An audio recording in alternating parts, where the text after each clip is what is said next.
Pedofilia. A pedofilia é definida pela Organização Mundial da Saúde simultaneamente como doença, distúrbio psicológico e desvio sexual. Nos manuais de classificação dos transtornos mentais e de comportamento encontramos essa categoria diagnosticada. Caracteriza-se pela atração sexual de adultos ou adolescentes por crianças. O simples desejo sexual, independente da realização do ato sexual, já caracteriza a pedofilia. Não é preciso, portanto, que ocorra a conjunção carnal para haver pedofilia. É verdade que pedofilia não é crime? Na verdade, as pessoas sempre falam assim, pedofilia, crime de pedofilia. Não existe no Código Penal um tratamento específico dando como nomenclatura o crime de pedofilia. Na verdade, a pedofilia é uma patologia, ela é uma doença e ela significa o seguinte, que pessoas maiores têm atração sexual primária por crianças e adolescentes, ou seja, é aquele cidadão, pedófilo é aquele cidadão que só gosta de praticar sexo com crianças e adolescentes. Qual o conselho que o senhor deixa aos pais para que isso não ocorra com seus filhos?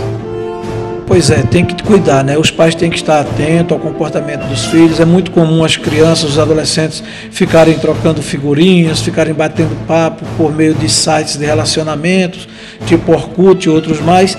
E são nesses sites que os pedófilos acabam invadindo a casa das pessoas e explorando sexualmente essas crianças e adolescentes. Então é muito importante os pais terem o acompanhamento do que os filhos estão frequentando na internet. Também é muito importante acompanhar na rua, na escola, quais são as relações que seus filhos estão tendo. Com certeza poderá evitar que o seu filho um dia venha a ser vítima de um pedófilo.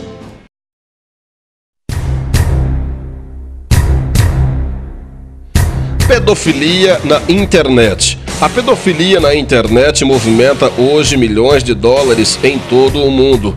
Pedófilos de todos os continentes encontram na rede mundial de computadores um campo fértil e praticamente impune para atuar, seja para satisfazer seus desejos ou para aliciar suas vítimas, principalmente nas salas de bate-papo virtual.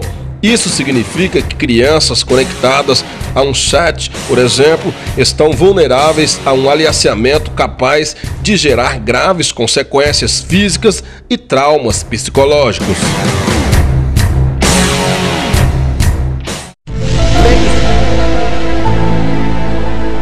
Entramos na sala de bate-papo como se fôssemos Quecazinha 14. Repare a quantidade de homens que imediatamente querem falar com a suposta menor de idade.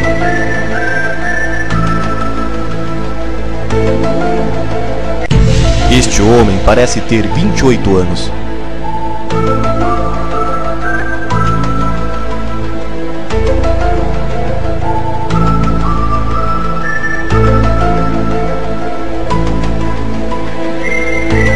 Reparem a abordagem sutil deste homem que se identifica como homem carinhoso. Após pouco tempo de conversa, ele chama a Quecazinha para um chat privativo. Segundo ele, é para conversar melhor, sem problemas. Repare que na parte inferior do bate-papo existe uma ferramenta para denúncia da pornografia infantil. No chat privativo, o homem carinhoso se identifica como Vanderlei, mostra o seu rosto e revela sua idade. Ele tem 28 anos. Este outro, que aparenta ter mais, revela ter 21 anos.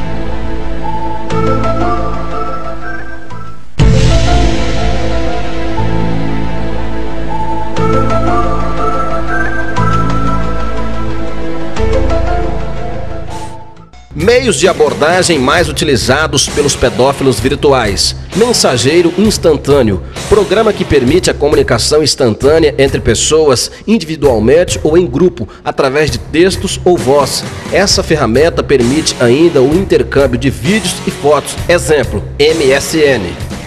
Chat, canal de um determinado site que é utilizado exclusivamente para bater papo com um desconhecido. As salas de bate-papo são divididas por temas e idade, porém é impossível garantir a veracidade das informações fornecidas pelos usuários.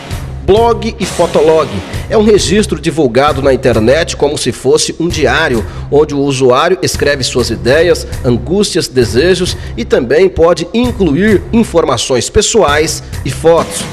E-mail é um serviço de correio eletrônico que permite aos usuários enviar e receber mensagens, textos, fotos e etc. Redes de relacionamento são espaços virtuais capazes de reunir indivíduos e instituições com afinidades ou objetivos comuns, mantendo e ampliando relacionamentos interpessoais. Exemplo, Orkut. O Ministério Público Federal em São Paulo denunciou um oficial de justiça estadual de 54 anos por distribuição de pornografia infantil na internet. O crime fere o artigo 241 do Estatuto da Criança e do Adolescente. Entre 2007 e 2008, o acusado distribuiu 19 vídeos com cenas pornográficas e de sexo explícito envolvendo crianças e adolescentes. O material foi divulgado pela internet por um programa de compartilhamento de arquivos. Pessoas de todo o mundo tiveram acesso ao conteúdo. De acordo com a denúncia, o acusado admitiu à polícia que era a única pessoa a utilizar o computador para a divulgação das imagens. Se condenado, o oficial de justiça pode cumprir de 3 a 6 anos de prisão. Atualmente tramitam na Justiça Federal de São Paulo 79 inquéritos para apurar a distribuição de pornografia infantil na internet. Cuidados para evitar o assédio de pedófilos. Usar o computador e a internet junto com a criança. Criar condições para que a criança lhe mostre os sites por que navega. Instalar o computador em um cômodo comum da casa, ao qual todos tenham acesso. Sempre que puder, verificar as contas dos e-mails das crianças. Procurar saber quais os serviços de segurança usados nos computadores das escolas e das lan houses frequentados por seus filhos.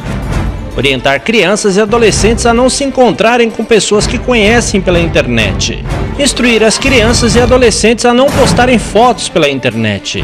Ensinar as crianças e adolescentes a não divulgarem dados pessoais, como endereço, idade, telefone em salas de bate-papo. Conhecer os amigos que a criança faz no mundo virtual. Assim como podem surgir boas amizades, também podem aparecer pessoas com más intenções. Criar dispositivos de bloqueio e controle de determinados sites. Explicar à criança que muitas coisas vistas na internet podem ser verdade, mas também podem ser mentira. A comunicação é fundamental. Mais do que qualquer programa ou filtro de conteúdo, a conversa sincera entre pais e filhos, professores e alunos ainda é a melhor arma para enfrentar os perigos da pedofilia e muitos outros. A escola deve ser um espaço privilegiado de discussão sobre essas questões, especialmente pelo seu caráter formado. A gente precisa ter um olhar voltado a quem devemos confiar e o porquê, né, da necessidade de deixar com essa pessoa, ou com aquele, ou outro, ou vizinho, ou quem é que seja, né? E esse fato de confiança é que gera muitas consequências. Então a gente pede, mediante uma visão do conselho, que as famílias tenham sempre um cuidado e seja sempre atencioso e que tenha também um diálogo frequente com seus filhos, porque através do diálogo ele pode constatar alguns fatos que realmente esteja obscuro ou até mesmo mascarado, que a criança não tem coragem de manifestar. Então depende, diante de um diálogo bem elaborado, bem amoroso, bem carinhoso, você consegue detectar se a criança está sendo ou não abusada. Então, nesse sentido, a gente pede a orientação, orienta sim as famílias nesse sentido, de ter sempre a confiança, mas que tenha um olhar mais atencioso por conta disso.